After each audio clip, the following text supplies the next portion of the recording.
La muerte por suicidio es la segunda causa de mortalidad en personas jóvenes de los 15 a los 29 años de edad. Por eso es tan importante saber diferenciar lo que son emociones normales de lo que ya no es normal. Lo mismo que con las emociones puede pasar con la conducta. Los adolescentes, pues, tras 4 meses de estar ahí encerrados, empiezan a tener distintas conductas inapropiadas que alteran el equilibrio de la familia y el equilibrio individual. ¿Y qué empezamos a ver seguramente en casa? Pues muchos episodios de desobediencia, muchos episodios de discusiones constantes con los padres, con los hermanos, con quien se pongan enfrente, conductas oposicionistas y desafiantes hacia la autoridad, ¿no? Se vuelven retadores, los berrinches, pues sí, por supuesto, empeoran, ¿no? Recuerden que un berrinche tiene por objetivo conseguir algo, entonces hago una conducta muy fuerte para conseguir esto, y el mayor tiempo frente a las pantallas, ¿no? Que ese es un tema muy interesante, que de principio yo les diría que no habría que satanizar, y menos en estos momentos en que tratamos dentro de casa de hacer lo mejor posible con lo que tenemos. Pero sí, son conductas que seguramente se están presentando en muchos de los hogares mexicanos. La siguiente. Ahora, digamos que esta es la parte normal, lo que podríamos esperar en la población adolescente tras la contingencia. Sin embargo, ya también existen varios estudios científicos que están reportando lo que pasa en la población adolescente que tuvo que enfrentarse a este confinamiento por COVID. Y se ha analizado cuáles son las repercusiones psicológicas que se han presentado, y estos son los diagnósticos que más se encuentran reportados en la población adolescente. Quiero comentarles que estos diagnósticos, que son de un artículo internacional, también va muy de la mano con lo que nos reportan en la línea de la vida, sobre las estadísticas que llevan. Entonces, el trastorno de estrés agudo, trastorno de estrés postraumático, los trastornos de adaptación y el duelo pertenecen a una serie de trastornos psiquiátricos que se agrupan dentro de los trastornos relacionados con el estrés. El otro gran grupo de problemas que se están presentando en adolescentes son los trastornos relacionados con sustancias, que estos incluyen a un amplio grupo de drogas en donde se ha determinado, se está viendo que existe un incremento en su consumo. ¿De qué drogas hablamos? Pues empezando por el tabaco, por las más accesibles, por el tabaco, por el alcohol, por el cannabis, por los sedantes, por los estimulantes como la cocaína, etcétera. Estos problemas son palabras mayores, y en estos casos, por supuesto, que no debemos de perder tiempo y debemos de recurrir a los especialistas. La siguiente, por favor. Ahora, una pregunta que seguramente todos tenemos como padres, como hermanos, como tíos, como cuidadores de adolescentes, como personas que vivimos en contacto con ellos, porque además en consulta a mí me la hacen mucho, es: ¿y yo cómo puedo ayudarles? Ya lo traje aquí a consulta, ya lo mandé al psicólogo, pero ahorita ¿yo qué puedo hacer como familiar, como persona que está en constante contacto con ellos? Bueno, yo les diría que pueden hacerse muchas cosas, pero yo lo resumí en estos 6 puntos. Primero, como adulto, como familiar responsable, como padre de familia, dar reconocimiento y validación a las emociones expresadas por ellos. ¿Qué es esto? Pues se los puedo dar en ejemplos.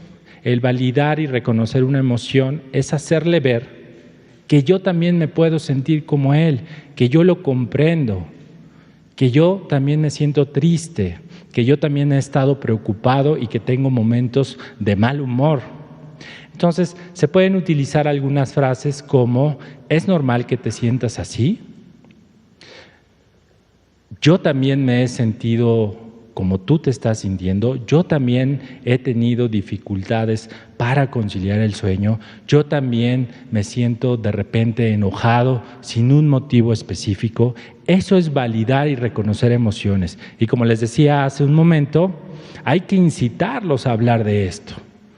Hay que dejar que expresen sus emociones como las sientan. No nos van a venir a decir sus emociones y nosotros o no los dejamos hablar o los estamos corrigiendo. Entonces, como estén experimentando las emociones, debemos de dejar que nos las digan así.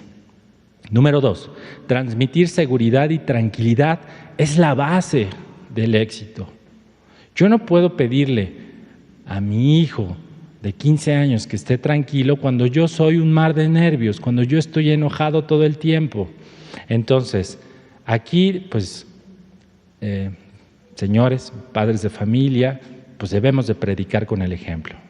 O sea, si yo quiero transmitir algo, pues tengo que demostrarlo, ¿no? Tiene que ser coherente lo que yo le pido, que se calme, que esté tranquilo, pues eso yo también lo tengo que reflejar. Entonces, el momento de abordarlos es muy importante utilizar un tono de voz bajo y pausado, pues para hacer, o tanto para validar o como para corregir algún problemita de conducta o emocional. No debemos olvidar como tener este control pausado y disminuido de la voz. Eso le puede generar mayor seguridad al adolescente. 3, en algunas ocasiones las cosas se ponen más graves. Entonces, ya que estoy en casa, pues tengo pocas estrategias. No tengo como ahorita la facilidad de salir corriendo a cualquier hospital. Entonces, en casa, pues puedo utilizar algunas estrategias como el tiempo fuera. El tiempo fuera es muy sencillo, es que si yo noto algún estado emocional o conductual que está muy exaltado, lo mejor en ese momento no es estar confrontándolo ni tratándolo de arreglar. El tiempo fuera significa darle un espacio en el cual pues se recomienda que la persona que está ocupando ese espacio de tranquilidad, de soledad, se le pueda respetar. Entiendo que en muchos hogares mexicanos tal vez no tengamos esta ventaja como de decir, pues tú vete a tu cuarto. Habrá algunos hogares que no tienen eso y que comparten alguna habitación. Entonces, en estos casos podemos utilizar el distanciamiento físico, aunque estemos en el mismo lugar. Le doy su espacio, ¿no? En el cual dejo que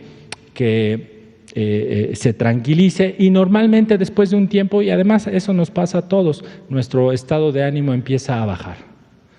Hay otras técnicas como la de extinción, que esto es igual cuando noto una conducta muy agresiva, cuando veo que está muy violento, muy retador. La conducta de la extinción, traducida en términos coloquiales, es ignorar esa conducta. No prestarle atención ni positiva ni negativa. ¿Qué es atención positiva y negativa? Es decir, no ir a regañar, ni tampoco ir a decir, me disculpas, te doy un abrazo. No en ese momento. Entonces dejamos que se extinga esa conducta, y lo más frecuentemente que pase es que después de un tiempo, aunque al iniciar esta técnica la conducta tiende a empeorar un poquito, después de un tiempo, si somos firmes, la conducta tiende a disminuir, y en ese momento sí puedo reforzar positivamente, pues con frases como: me da mucho gusto que ya te hayas podido tranquilizar, ahora sí podemos platicar. Y ahí estoy reforzando positivamente una conducta. Sé que esto es muy difícil, pero estamos en situaciones difíciles, estamos en tiempos difíciles. Entonces, debemos, en medida de lo posible, evitar utilizar el castigo como una medida de control. Una estrategia que les pudiera ayudar más ahora en casa es, a lo mejor, fomentar las ganancias, fomentar los reforzadores positivos, no los castigos. No es lo mismo decir: si tú haces esto, entonces yo te quito esto. Lo podemos decir de otra manera.